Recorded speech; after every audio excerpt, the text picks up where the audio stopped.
Good day, everyone, and Assalamualaikum. First of all, I would like to introduce myself.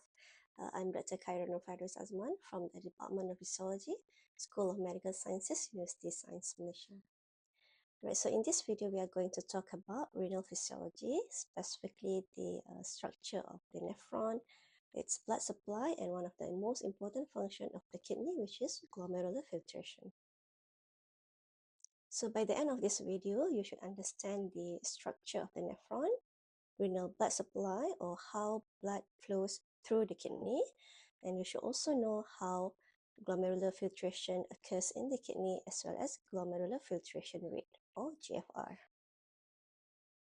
So this is the gross anatomy of the kidney. If we look at it from the outside and then cut it open, we can divide it into three main regions: the cortex, medulla, and the renal pelvis. So the cortex is the outer regions. It appears lighter in color. So this is where glomeruli are located, along with parts of the renal tubules. So when we talk about filtration, we are mainly referring to the processes that begin in the cortex. Filtration starts here because this is where blood first enters the glomerular capillaries.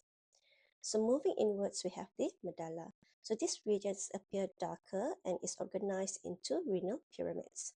The loops of Henle and the collecting ducts extend down into this region.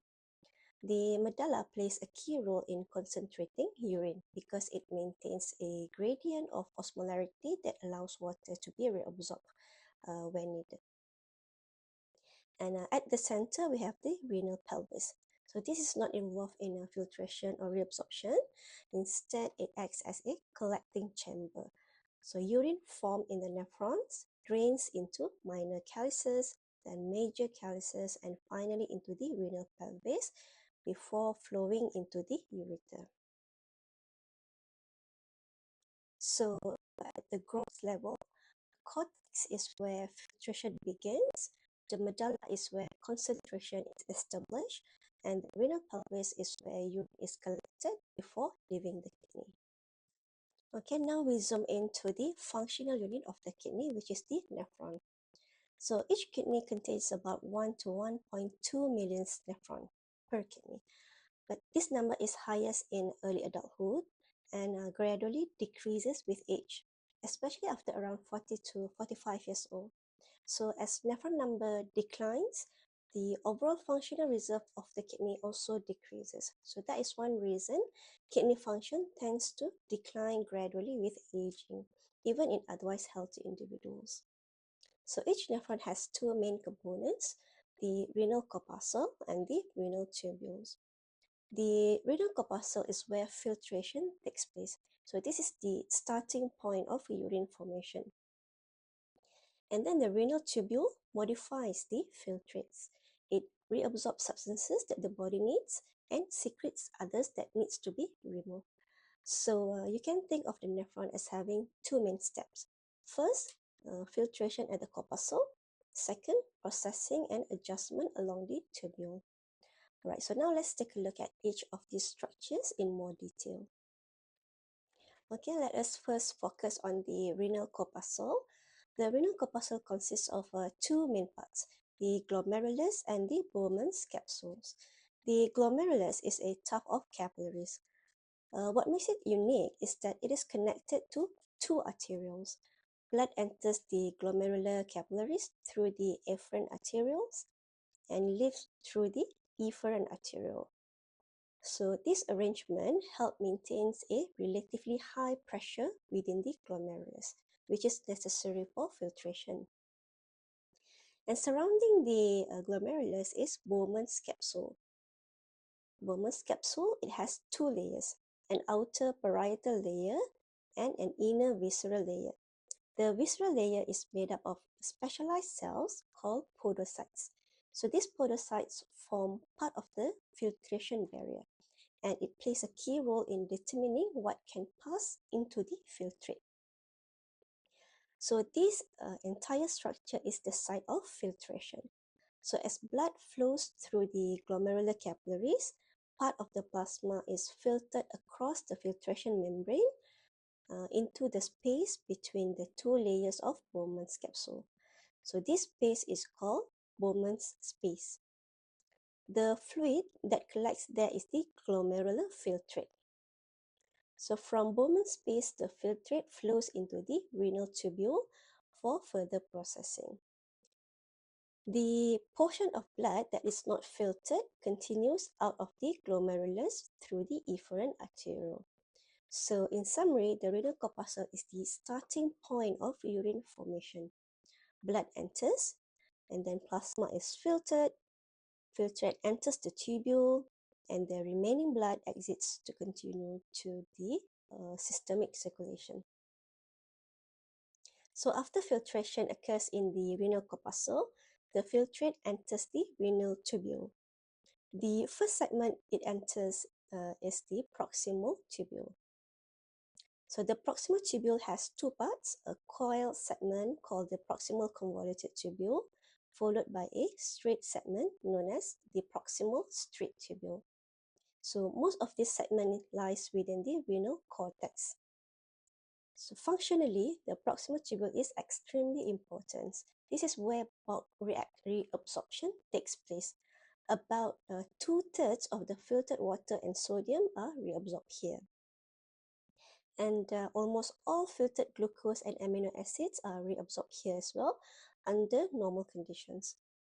So although filtration happens at the glomerulus, the proximal tubule is where the body starts reclaiming back what it needs. So if this segment does not function properly, we lose essential substances in the urine. And then after leaving the proximal tubule, the filtrate enters the loop of Henle. The loop of Henle is shaped like a U and extends from the cortex down into the medulla and then back up again. It has three functional parts: the thin descending limb, thin ascending limb, and the thick ascending limb. Each part behaves differently. The descending limb is more permeable to water, while the ascending limb is less permeable to water, but actively transport ions. So because of this difference, the loop of Henle plays a key role in establishing the osmotic gradient in the medulla. The medullary gradient is essential for the kidney's ability to concentrate urine. Without it, the kidney would not be able to conserve water effectively during dehydration. So in simple terms, the proximal tubule reclaims most of what was filtered, and then the loop of Henle set up the condition needed for urine concentration. So after the loop of Henle, the filtrate enters the distal tubule. The distal tubule lies mainly within the renal cortex. But compared to the proximal tubule, it handles a smaller volume of fluid, but its role is very important. This is where fine-tuning takes place. In the distal tubule, the kidney adjusts electrolyte balance more precisely. Sodium, potassium, calcium, hydrogen ions can be regulated here depending on the body's needs. And hormones such as aldosterone also influence what happens in this segment. So if you think of the proximal tubule as bulk reabsorption, the distal tubule is more about adjustment and control. And after passing through the distal tubule, the filtrate enters the collecting duct. And several collecting ducts join together and eventually form a larger papillary duct which drains into a minor calyx. And from there, urine flows into the renal pelvis and then into the ureter. The collecting ducts plays a crucial role in determining the final urine concentration. So this is where water reabsorption can be increased or decreased depending on the body's hydration status. And then hormones like antidiuretic hormone or ADH, it acts mainly at this level. So by the time the fluid leaves the collecting ducts, its composition has been carefully modified. What began as a large volume of filtrate has now been adjusted into the final urine. So in summary, the proximal tubule handles the reabsorption. The loop of Henle established the medullary gradient. The distal tubule fine-tunes the electrolytes, and the collecting duct determines the final concentration of urine. Near to the corpuscle, there is this structure called juxtaglomerular apparatus. Juxta in Italian means next to or near. So that is why the name is juxtaglomerular, because it is near to the glomerulus. Its exact location is at the junction of the afferent and efferent arterioles, and also a portion of the distal tubule. So this is the juxtaglomerular apparatus. It consists of macula densa. This is macula densa.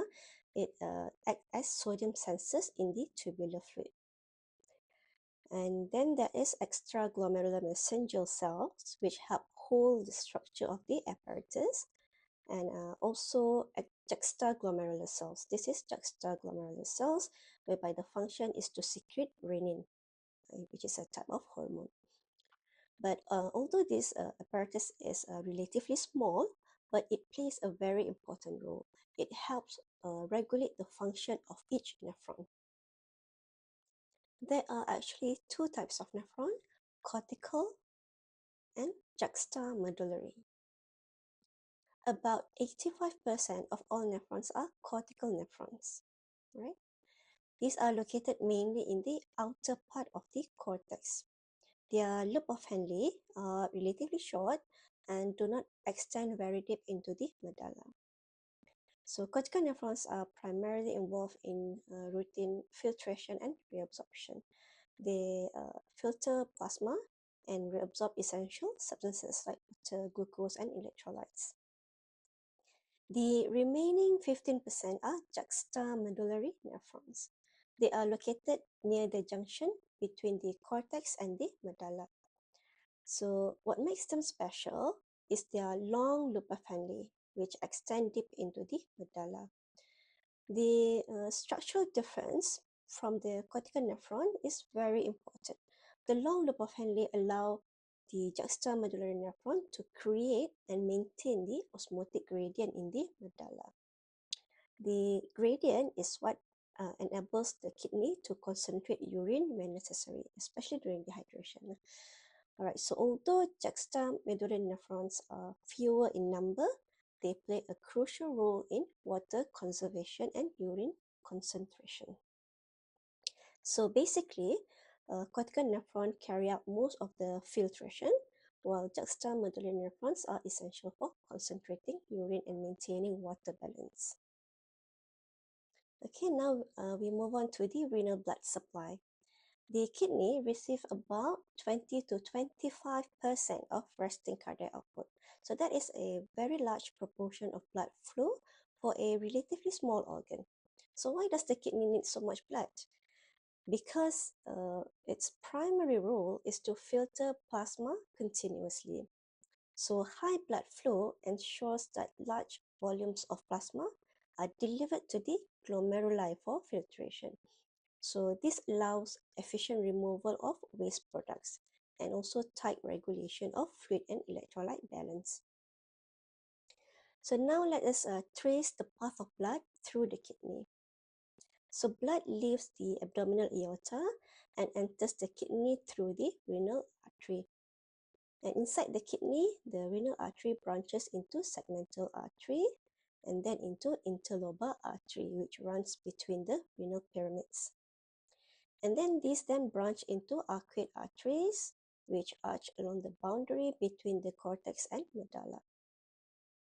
From the arcuate arteries, smaller cortical arteries extend into the cortex.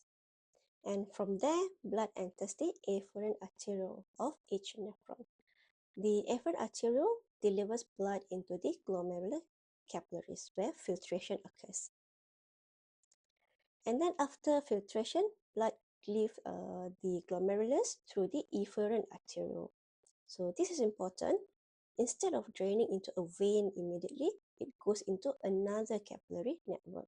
So these second capillaries in cortical nephrons, they are called peritubular capillaries.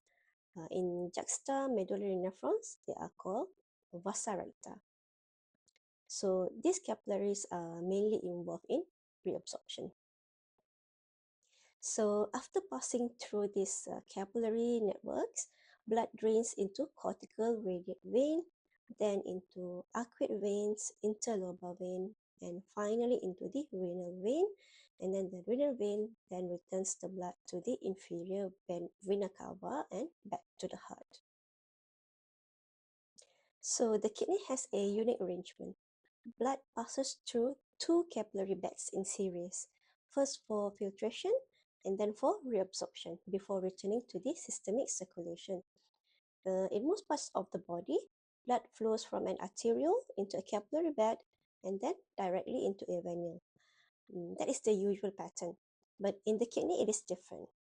In the kidney, blood flows from the afferent arteriole into the glomerular capillaries, then into another arteriole, the efferent arteriole, and then before entering a second capillary network. So the first capillary bed, the glomerulus, operates at relatively high pressure. So this high pressure is essential because it pushes fluid out of the capillaries and into Bowman's space. In other words, it promotes filtration. And after blood leaves the glomerulus, it passes through the efferent arteriole before entering the second capillary bed. This efferent arteriole is very important because its diameter helps determine how much pressure is maintained inside the glomerulus. If the efferent arteriole constricts, blood has more difficulty leaving the glomerulus, so pressure inside the glomerular capillaries increase. So filtration increase. If the efferent arteriole dilate, blood leaves more easily. So the pressure inside the glomerular reduce, filtration also reduce. So the efferent arteriole act as a pressure regulator between the two capillary beds. And then once blood enters the peritubular capillaries, the pressure is much lower.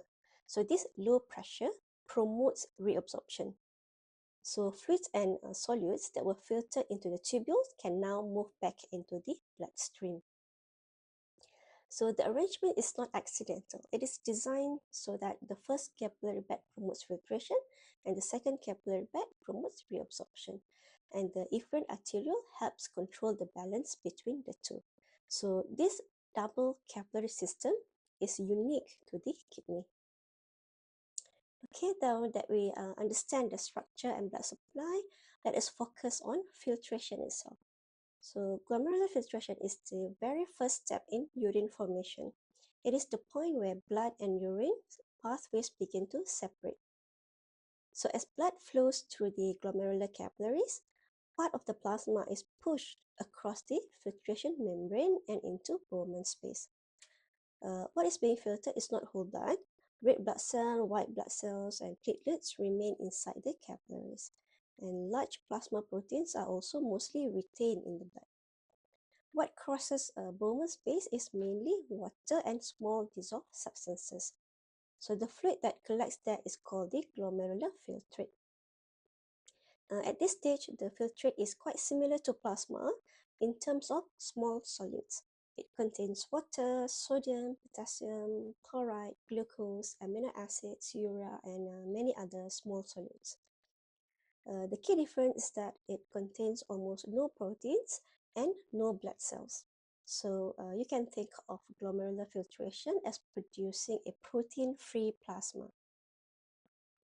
So now the question is, what determines how much gets filtered? Filtration depends on two major factors. First, the properties of the filtration membrane, its structure, permeability, as well as selectivity. Second, the pressure difference across the glomerular capillary wall, what we call as Starling forces. So filtration is controlled both by the physical characteristic of the barrier and also by the force pushing fluid across it.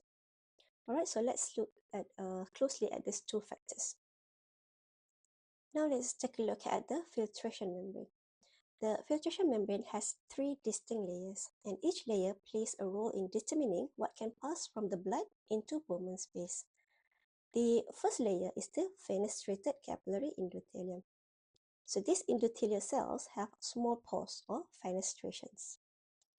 So these openings allow water and small solids to pass through easily, but they are small enough to prevent blood cells from crossing. So under normal condition, red blood cell and other form elements remain inside the capillaries. The second layer is the glomerular basement membrane. This is a thick, specialized layer of extracellular matrix located between the endothelium and the podocytes. It acts as a major barrier to large molecules, especially plasma proteins. The third layer is the podocyte slit diaphragm. Podocytes are specialized epithelial cells that wrap around the glomerular capillaries. Their food processes interlock, so that there is only narrow gaps between them. So these gaps are covered by a thin diaphragm that acts as the final filtration barrier. So when plasma is filtered, it must pass through all these three layers. First the endothelium, then the basement membrane, and finally the slit diaphragm. So together, these layers ensure that water and small solids are filtered, white cell and cells and proteins are retained in the bloodstream. If any part of this barrier is damaged, its selectivity is lost. For example, if the basement membrane or podocytes are disrupted, proteins can leak into the urine. So this condition is known as proteinuria and is often a sign of glomerular disease. So the filtration membrane is not just a simple filter. It is specially designed to let small substances pass while keeping important proteins in the blood. Now, the ability of a substance to cross the filtration membrane depends mainly on two factors, molecular size and ionic charge. Size is the primary determinant. In general, the smaller the molecule, the more easily it can pass through the filtration barrier. Water, glucose, sodium, potassium chloride, and other small solutes are freely filtered. So these molecules are small enough to pass through all the three layers of the filtration membrane without significant restriction. Small proteins like myoglobins may also be filtered to some extent, but they are relatively small in size. But larger proteins like albumin are retained in the plasma because they are too large to pass through the filtration barrier. And charge also plays an important role.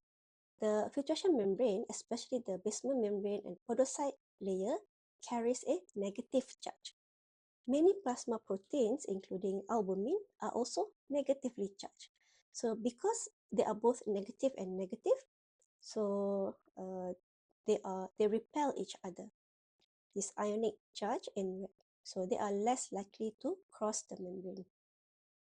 On the other hand, positively charged molecules or cationic are filtered more easily because they are not repelled by the negatively charged membrane. So when we think about filtration, we need to remember two things. First, size determines whether a molecule can pass at all.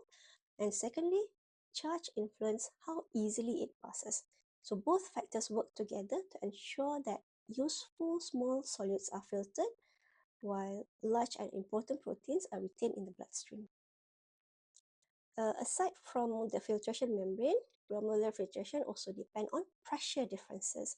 So these pressures are known as Starling forces. Filtration only happens because there is a driving force pushes fluid out of the glomerular capillaries into Bowman space. But at the same time, there are forces that resist this movement. So what we are looking for at is a balance of pressures. So there are three main pressures. Glomerular hydrostatic pressure or PGC. So this is the pressure exerted by the blood inside the glomerular capillaries. Because the glomerulus is supplied directly by an arteriole and drains into another arteriole, so the pressure here is quite high compared to most other capillary beds. So the high pressure pushes fluid out of the capillaries and into Bowman space. So this is the main force that favors filtration. The second pressure is plasma oncotic pressure, or written as PIGC. So this is generated by plasma protein, mainly albumin, within the glomerular capillaries. Proteins cannot cross the filtration membrane easily, so they remain in the blood, right? So this protein attract water. So at the same time, it pulls fluid back into the capillary. So plasma protein or plasma oncotic pressure oppose filtration. The third pressure is Bowman's capsule hydrostatic pressure or BBC. So this is the pressure exerted by the fluid that has already entered the Bowman space. So as fluid accumulates here, it creates a backward pressure that resists further movement of fluid into the capsule. So this pressure also opposes filtration. So if you simplify it, only one force push fluid out and two force push the fluid back. So the overall effect of these three pressures give us what we call the net filtration pressure or NFP. So what is the net filtration pressure? The net filtration pressure is the final driving force that determines whether fluid will move out of the glomerular capillaries into Bowman space.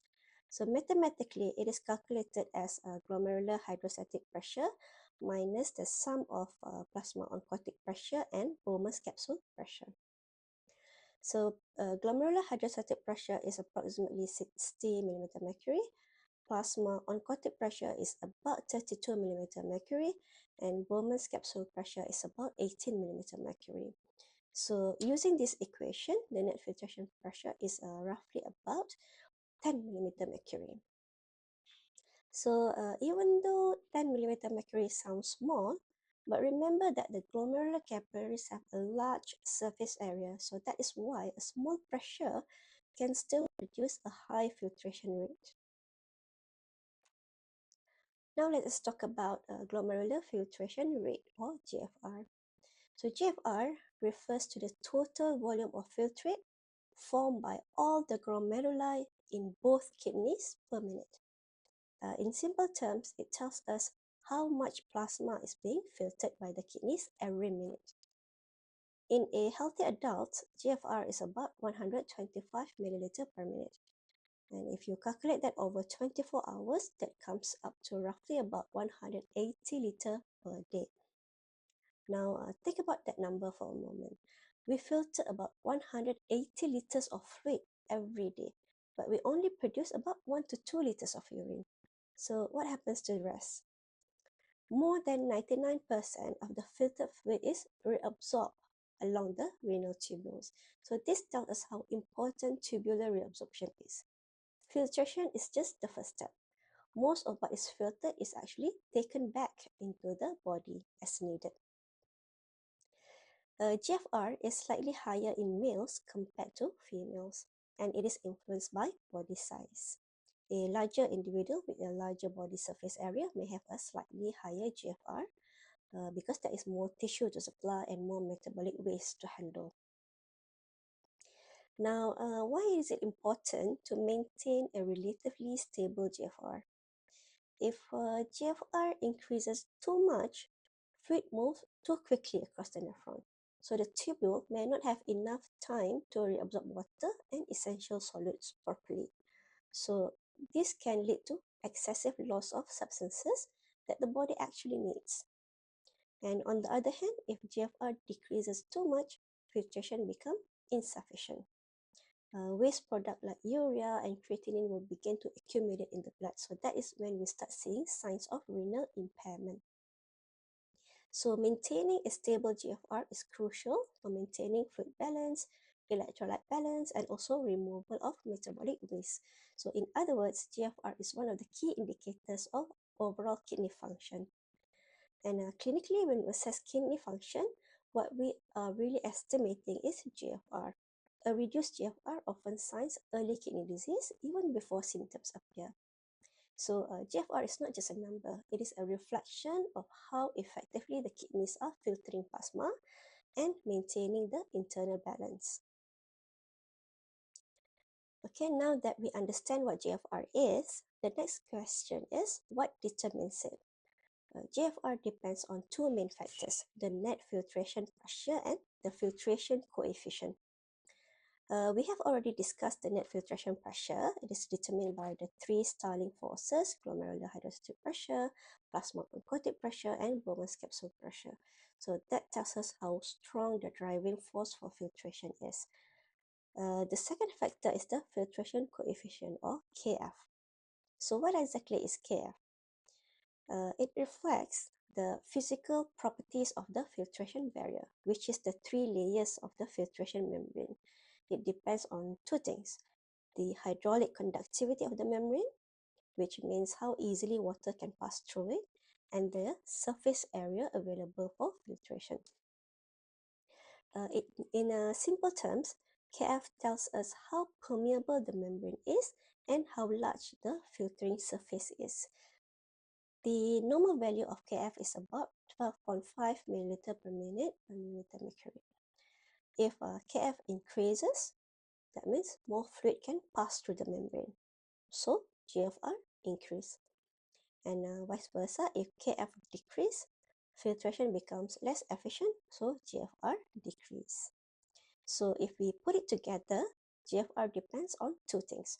First, how strong the driving pressure is, that is the net filtration pressure, and secondly, how permeable and how large the filter is, so that is a filtration coefficient.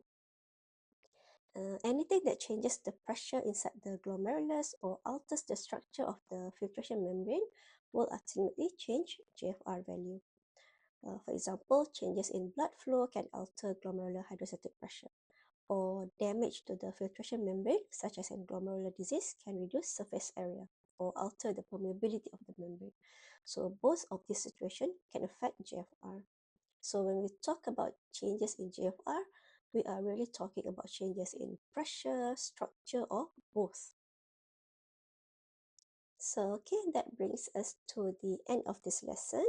We started with the structure of the nephron and how it supports its function. And then we saw how the kidney's unique blood supply allow high pressure filtration followed by reabsorption. And then we also discussed how plasma is filtered across a specialized membrane, and also how Starling forces determine the net filtration pressure. And then finally, we define GFR and its use in estimating the effectiveness of kidney function. So with that, thank you.